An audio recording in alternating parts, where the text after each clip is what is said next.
चलिए शुरू करते हैं। वाटर पॉल्यूशन हम लोग आज देखेंगे। देखो, वाटर पॉल्यूशन का मतलब क्या है।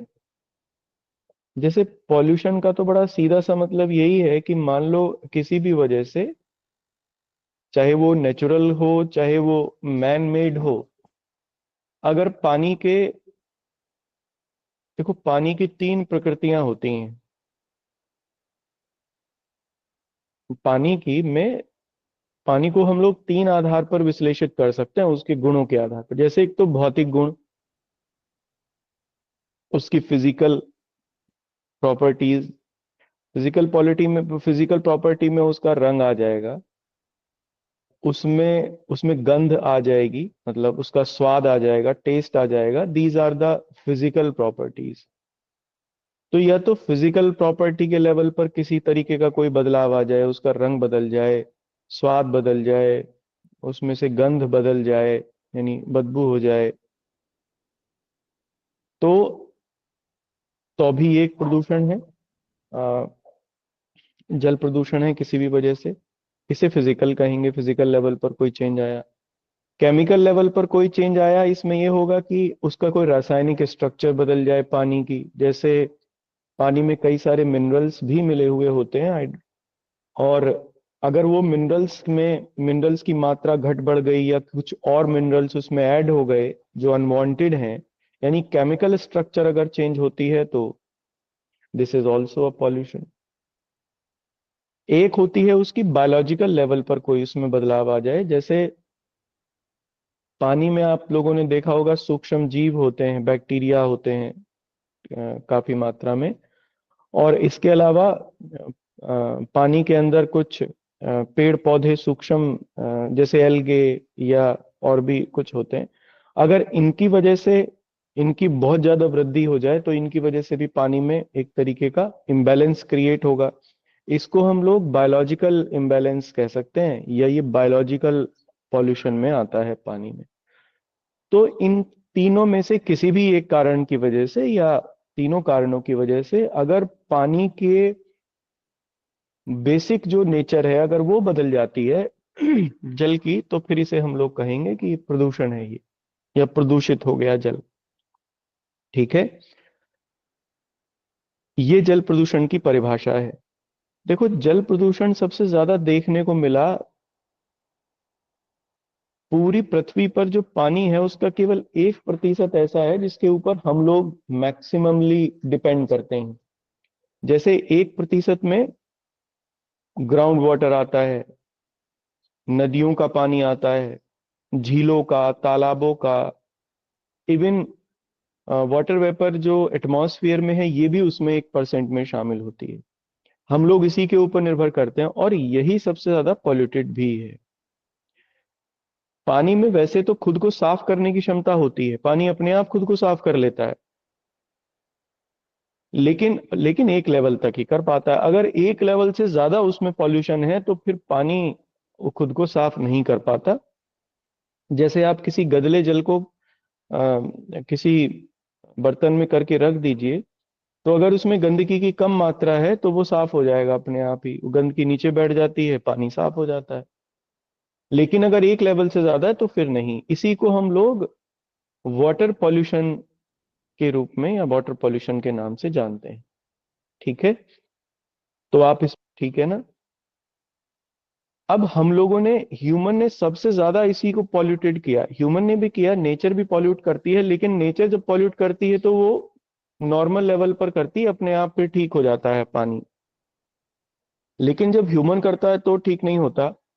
क्योंकि हम लोग पृथ्वी की ऊपरी सतह पर रहते हैं, इसलिए हमने इसी वाटर को सबसे ज्यादा हार्म किया है। इसी की प्रॉपर्टी सबसे ज्यादा खराब हुई हैं। जिसके ऊपर हम लोग निर्भर करते हैं उसी को खराब भी करते हैं।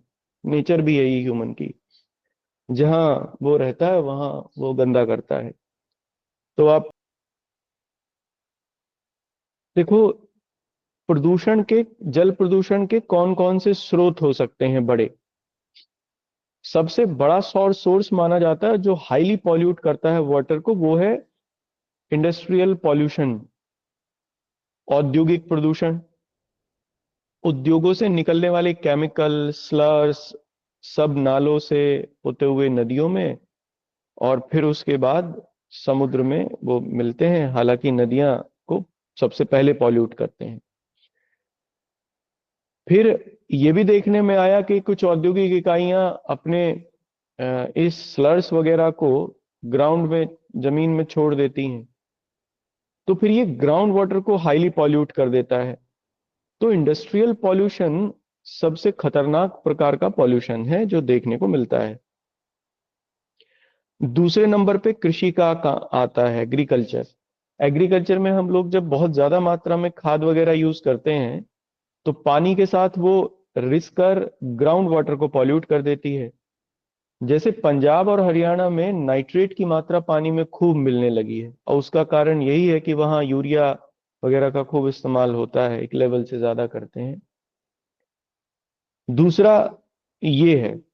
तीसरा, हम लोग सिटी पॉल्यूशन को भी देख सकते हैं। गंदे नाले और उनकी कोई सफाई वगैरह की व्यवस्था नहीं होती, वो भी सामान्यतः पॉल्यूट करते हैं। इनमें फास्फेट और नाइट्रेट की मात्रा बहुत होती है नालों में, जो पानी है, और ये पॉल्यूट करते हैं। आगे बताऊंगा कि फास्फेट और नाइट्रेट कैसे पॉल्यूट करते हैं पानी को। तो इसकी वजह से ये दो तीन चार इंपॉर्टेंट स्रोत हैं। अगर हम लोग नेचुरल सोर्सेज की बात करें तो ज्वालामुखी एक इसका नेचुरल सोर्स है पानी को पॉल्यूट करने का, क्योंकि ज्वालामुखी से राख वगैरह निकलती है, पानी में मिल जाती है। कभी कभी लावा भी पानी में घुल जाता है, जो कि उसमें सल्फर वगैरह को मिक्स कर देता है पानी में और पॉल्यूट हो जाता है। हालांकि ये नेचुरल सोर्स है, पर ये ठीक हो जाते हैं अपने आप। बाकी ऐसे सोर्स हैं जो ठीक नहीं होते। नेक्स्ट लिखना, कृषि द्वारा प्रदूषण, पॉल्यूशन बाय एग्रीकल्चर। ठीक है। अब इसमें डैश करके इसको लिख लो, क्योंकि इंडस्ट्रीज को तो आप देख सकते हो, वहां से तो हर तरीके की तो धातु निकलती है खतरनाक वाली, और बाकी केमिकल्स निकलते ही हैं। एग्रीकल्चर में पेस्टिसाइड का खूब यूज होता है, केमिकल फर्टिलाइजर का खूब यूज होता है, जो कि ग्राउंड वाटर को पॉल्यूट करता है। या फिर बारिश के साथ बहकर वो पानी खेतों से निकला, बारिश के साथ बहकर नदियों में मिला, और फिर नालों में मिला, और फिर नदियों में मिला, और उसके बाद उसने पानी को पॉल्यूट किया। तो एक ये भी है। तो डैश करके लिखना, sewage water producing from the cities. ठीक। और लास्ट लिख लीजिए इसमें, प्राकृतिक प्रदूषण या प्राकृतिक रूप से होने वाला प्रदूषण, naturally, pollution by natural sources, ऐसा लिख लीजिए, पॉल्यूशन बाय नेचुरल सोर्सेज। तो इसमें एक तो ज्वालामुखी आ जाएगा, एक इसमें लैंडस्लाइडिंग भी आ जाती है। लैंडस्लाइडिंग होने से, मान लो किसी नदी की घाटी में हुई, तो नदी में लैंडस्लाइडिंग होकर राख मिट्टी ये सब मिल जाती है उसमें। तो आप लिखना इसमें, ज्वालामुखी, वॉल्केनिक इरप्शन, और दूसरा लैंडस्लाइडिंग, भूस्खलन। भूस्खलन, लैंडस्लाइडिंग। ठीक। ये बेसिक सोर्स हुए। अब इसमें एक छोटा हेडिंग लिखिए जो सबसे ज्यादा एग्जाम में आता है। देखो, जल प्रदूषण में, जल में जब भी प्रदूषण होगा, उसमें ऑक्सीजन की डिमांड में चेंज आ जाता है। मैंने आपको तीन तरीके से पोल्यूशन, तीन तरीके की क्वालिटीज बताई, प्रॉपर्टीज बताई जल की। एक उसकी भौतिक, एक उसकी रासायनिक, और एक उसकी जैविक, यानी बायोलॉजिकल। जब किसी वजह से कोई भी कारण से अगर जल में पॉल्यूशन होता है, तो उसमें ऑक्सीजन जो डिसॉल्व होती है ना वाटर में, ये कम हो जाती है। इसे कहते हैं ऑक्सीजन डिमांड, या डिसॉल्व ऑक्सीजन डिमांड कहते हैं। नॉर्मली से डीओ से रिप्रेजेंट करते हैं। इसे घुली ऑक्सीजन कहते हैं पानी में। अगर पॉल्यूशन हुआ पानी में तो ये डीओ की मात्रा कम हो जाएगी, डिजोल्व ऑक्सीजन की मात्रा कम हो जाती है उसमें। किसी भी वजह से अगर डिजोल्व ऑक्सीजन की मात्रा कम है तो हम कहेंगे कि पानी पॉल्यूटेड है, चाहे वो कोई भी कारण है। अब ये डीओ की मात्रा कब कम होगी, डिजोल्व ऑक्सीजन की? ये तब कम होगी या तो सूक्ष्म जीव बहुत ज्यादा पनप जाए पानी में, तो वो क्या करेंगे, पानी से ऑक्सीजन को एब्जॉर्ब करना शुरू कर देंगे, जिससे पानी में ऑक्सीजन की मात्रा कम हो जाएगी, पानी पॉल्यूट हो जाएगा। That is known as biological oxygen demand, BOD. जब जीव जंतुओं के द्वारा बायोलॉजिकल, जब जीव जंतुओं के बहुत ज्यादा हो गए पानी में तो डिजोल्व ऑक्सीजन की डिमांड घट जाएगी। डिजोल्व ऑक्सीजन की डिमांड घटेगी और बायोलॉजिकल ऑक्सीजन डिमांड बढ़ जाएगी, बीओडी बढ़ जाएगी। बायोलॉजिकल ऑक्सीजन डिमांड इसलिए बढ़ जाएगी क्योंकि जीव जंतु ज्यादा है, वो ज्यादा अब्जॉर्ब करना शुरू कर देंगे पानी से ऑक्सीजन को, तो फिर बीओडी बढ़ेगी और डीओ की मात्रा घटेगी। ये वाटर पॉल्यूशन का सबसे पहला उदाहरण है। जैसे आपने तालाबों में देखा होगा, तालाबों में अगर घास बहुत ज्यादा है या एल्गे एक बहुत ज्यादा उत्पन्न हो गए हैं तालाब में, एल्गे बूम देखने को आपको मिलेगा, तो इसका मतलब यह है कि वहां की बीओडी जो डिमांड है, बायोलॉजिकल ऑक्सीजन जो डिमांड है, वो बढ़ गई है और पानी में डीओ घट गया है, डिजोल्व ऑक्सीजन घट गई है। इसलिए पानी में अब कोई जीव जंतु मिलेगा नहीं, पानी पॉल्यूट हो गया, इसलिए मछलियां नहीं मिलेंगी आपको, क्योंकि उनके लिए ऑक्सीजन ही नहीं है। इसलिए जिन तालाबों में, झीलों में एल्गे बूम आ जाता है, वहां ऑक्सीजन की डिमांड कम हो जाती है और जीव जंतु मर जाते हैं पानी के। ये पॉल्यूशन का एक एग्जाम्पल है। ये खूब आया है एग्जाम में। वो यही पूछेगा कि जल प्रदूषण में क्या होता है, तो ये बताएगा बीओडी घट जाती है, बीओडी बढ़ जाती है, डीओ घट जाती है, डीओडी डीओ घट जाती है, बढ़ जाती है, ऐसे करके वो कुछ पूछेगा आपसे। तो आप याद रखना, जब भी वाटर पॉल्यूशन होगा तो डिजोल्व ऑक्सीजन घट जाएगी, उसमें ऑक्सीजन जो घुली हुई है वो घट जाएगी और बीओडी बढ़ जाएगा। दोनों एक दूसरे के ऑपोजिट होते हैं। बीओडी घटेगा तो डीओ बढ़ जाएगा। अगर जीव जंतुओं की मात्रा कम हो जाएगी पानी में, जीव जंतु माने एल्गे, बैक्टीरिया, इनकी मात्रा कम हो जाएगी, तो फिर जो डिजोल्व ऑक्सीजन है पानी में वो बढ़ जाएगी। इसका मतलब पानी बिल्कुल साफ है। ठीक है। आपने देखा होगा पहले, अभी गंगा के वाटर के बारे में कुछ कुछ आता रहता है, उसमें वो यही कहते हैं कि इसमें बैक्टीरिया नहीं होते या कम होते हैं। तो बैक्टीरिया होने या कम होने का मतलब यही है कि उसमें अगर बैक्टीरिया नहीं है या बहुत कम है तो डीओ ज्यादा है। ठीक है, डिजोल्व ऑक्सीजन की मात्रा ज्यादा है, इसका मतलब पानी साफ है, मतलब स्वच्छ है, हेल्दी है। डीओ की मात्रा कम है, इसका मतलब बीओडी ज्यादा है, इसका मतलब बैक्टीरिया, एल्गे, माइक्रो ऑर्गेनिज्म उसमें ज्यादा है और इसका मतलब वो पॉल्यूटेड है। ठीक है, कंटिन्यूस अगले पॉइंट से लिखना आप। अब ये कब हो सकता है? ये तब हो सकता है जब कोई रसायन मिल जाए पानी में। तो जब रसायन मिलने की वजह से डीओ कम हो तो इसको हम लोग कहते हैं रासायनिक ऑक्सीजन की मांग बढ़ गई है, केमिकल ऑक्सीजन डिमांड यानी सीओडी बढ़ गया है। सीओडी बढ़ेगा तो डीओ कम हो जाएगा। मान लो कोई केमिकल पानी में मिल गया है किसी वजह से, तो डिजोल्व ऑक्सीजन की मात्रा कम हो जाएगी। डिजोल्व ऑक्सीजन की मात्रा कम होगी तो सीओडी की मात्रा बढ़ जाएगी, केमिकल ऑक्सीजन डिमांड बढ़ जाएगी। तो आप दूसरा लिखिए, नेक्स्ट। अब किसी बायोलॉजिकल कारण की वजह से हो जाए, मान लो उसमें बैक्टीरिया बहुत आ गए, एल्गे बहुत आ गए, then it is known as biological biological pollution और बीओडी की मात्रा बढ़ जाएगी। अब केमिकल कारणों से सीओडी बढ़ता है, बायोलॉजिकल कारणों से बीओडी बढ़ेगा। तो अगले, ठीक है, ये दो बातें मेरे हिसाब से हैं। अब देखो बायोलॉजिकल ऑक्सीजन डिमांड कब बढ़ेगी, डीओ कब कम होगा? मान लो पानी में फास्फोरस नाइट्रेट वगैरह ये मिल जाए, और ये केमिकल हैं, आसानी से मिल सकते हैं, क्योंकि जो सीवेज का पानी होता है उसमें भी फास्फोरस नाइट्रेट नाइट्रेट होते हैं, क्योंकि वेस्ट में होते हैं ये। और जो औद्योगिक प्रदूषण है उसमें भी होते हैं।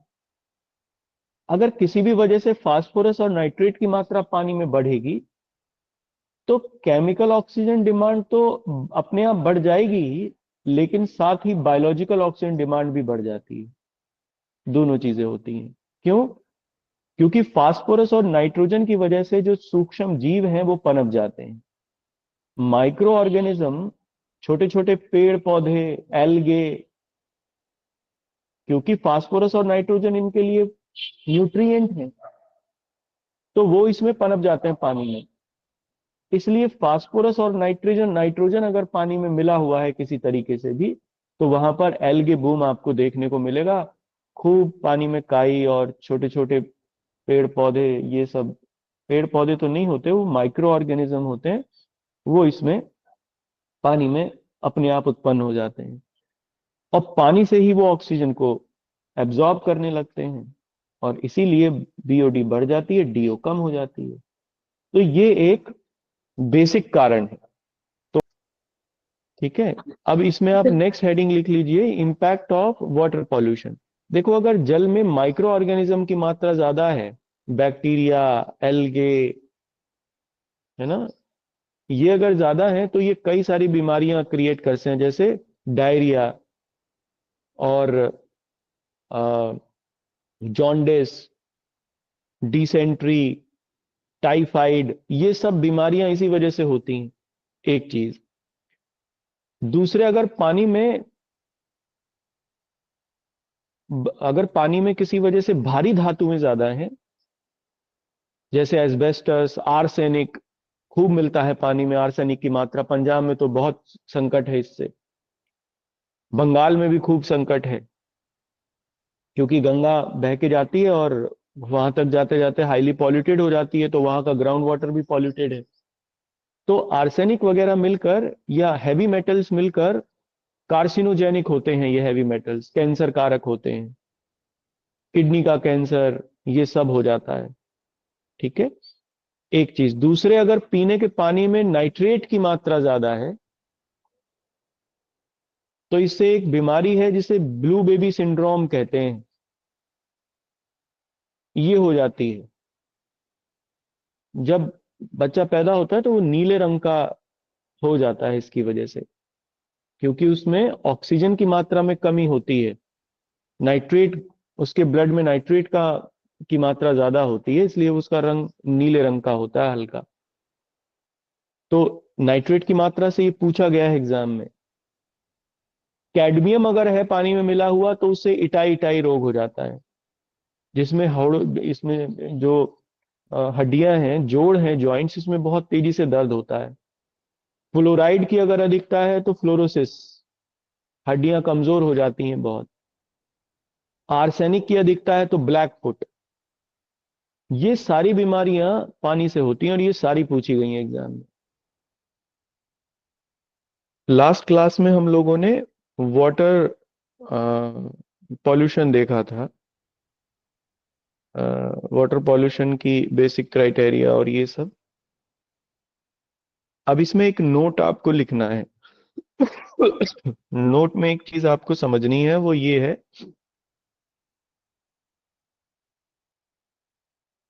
एक कॉन्सेप्ट होती है जिसे कहते हैं यूट्रोफिकेशन। यूट्रिफिकेशन, यूट्रोफिकेशन, यूट्रिफिकेशन कहते हैं। यूट्रिफिकेशन का मतलब होता है पानी में बहुत ज्यादा मात्रा में एल्गे या बैक्टीरियाज का पनप जाना, या घासों का पनप जाना, ग्रासेस वगैरह का, मॉसेस का, किसी भी तरीके से। इसको हम लोग यूट्रोफिकेशन कहते हैं, यूट्रिफिकेशन कहते हैं। जब पानी में नाइट्रेट या फास्फोरस की मात्रा किसी वजह से बढ़ जाए, हमने पहले पढ़ा ही है ये। अब ये पोषक तत्व हैं, न्यूट्रिएंट्स हैं पेड़ पौधों के लिए, फास्फोरस भी और नाइट्रेट भी।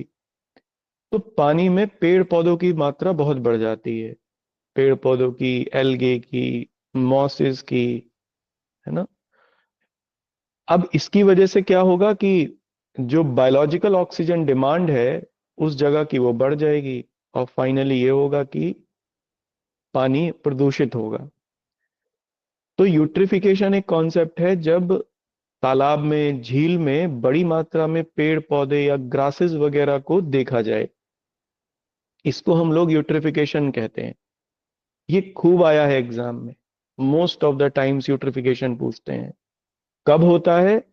जब पोषक तत्व जैसे कि जो पेड़ पौधों के लिए पोषक तत्व हैं जैसे कि नाइट्रोजन और फास्फोरस, ये बढ़ जाए पानी में।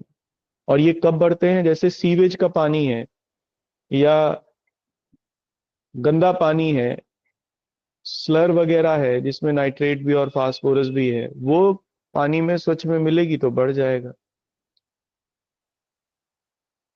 ठीक है। अब यूट्रिफिकेशन का बेसिक कारण ये है कि आजकल सीवेज का पानी में आना, नदियों में तो यूट्रिफिकेशन इसी की वजह से होता है, जो शहरों का सीवेज सीवेज है वो पानी उसमें गिरता है।